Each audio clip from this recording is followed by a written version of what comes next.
obviously ایک منتخب حکومت ہے, ایک جمہوری حکومت ہے, تو پھر ایک آئینی ادارہ آپ کا کیسے اس کے پیچھے سے ہٹ سکتا ہے, اور خود اس کا اظہار مریم بی بی نے اپنی ٹویٹس میں کئی دفعہ کیا بھی. سو یہ جو ابھی باتیں ہو رہی ہیں جنوری, اور بار بار فوج کو کہنا ہٹ جاؤ, پھر آپ اور میں بھائی بھائی ہیں اور ہم اکٹھے بیٹھ بھی سکتے ہیں, ہم اکٹھے بات بھی کر سکتے ہیں اور حل بھی نکال سکتے ہیں, یہ کیسی سیاست ہے؟ سادیہ دیکھیے, یہ تو ایک تلخ حقیقت ہے کہ ہماری جو اسٹیبلشمنٹ ہے اس کا سیاست میں عمل دخل رہا ہے, اور وہ براہ راست بھی رہا فوجی انٹرونشن کے طور پر, اور بالواسطہ بھی رہا, چاہے وہ آئی جی آئی کا ہو, چاہے وہ جنرل ایوب خان کا ہو, یا خان کا ہو, یا پھر ضیاء الحق صاحب کا ہو, یا مشرف صاحب کا ہو. یہ تو اس میں تو کوئی اختلاف ہی نہیں ہے.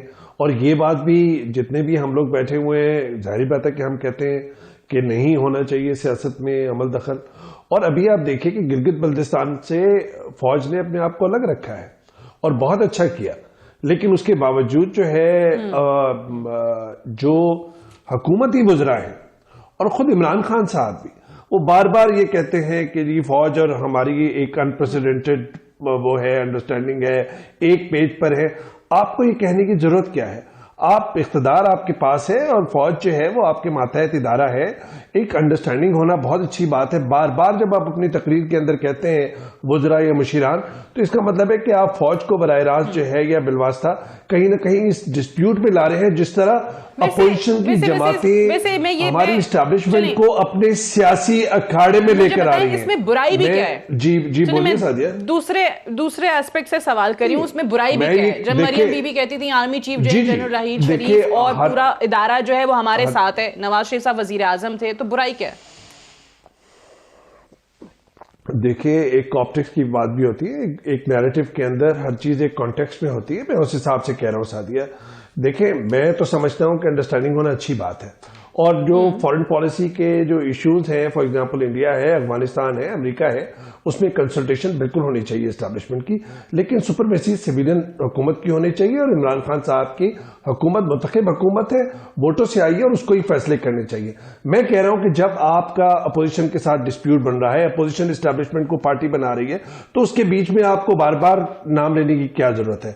اگر مولانا صاحب یا نواز شریف یا شریف خاندان اگر ان کو براہ راست پارٹی بنا رہا ہے, اور گلگت بلتستان کے بعد خود بلاول بھٹو جو ہیں انہوں نے اپارا اور پنڈی کے جو اشارے استارہ کے اندر جو بات کی ہے, اس کا مطلب ہے کہ جو اپوزیشن جماعتوں کے درمیان کہیں نہ کہیں فاصلے ہو رہے تھے, اب وہ قربت حاصل کر رہے ہیں.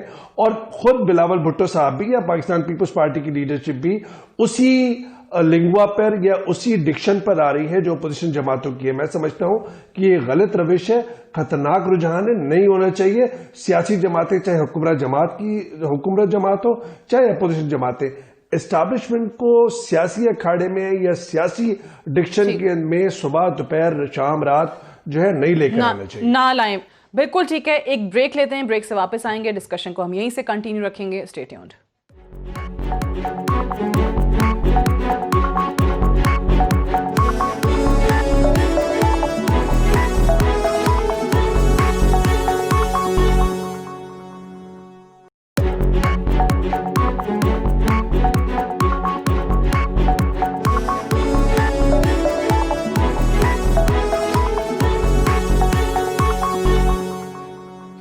Welcome back. پروگرام میں ایک بار پھر سے خوش آمدید. جہاں حکومت کے خلاف, حکومت کی کارکردگی کے خلاف یا حکومت کو گھر جانے کے حوالے سے الٹیمیٹمز دینے پر پی ڈی ایم جلسے کر رہی ہے, اپنے جلسوں کے اندر ان کی 11 جماعتیں جو ہیں ان کی طرف سے تقاریر ہو رہی ہوتی ہیں, وہیں پر جماعت اسلامی جو کہ پی ڈی ایم کا حصہ تو نہیں ہے لیکن حکومت مخالف جلسے وہ بھی کر رہے ہیں.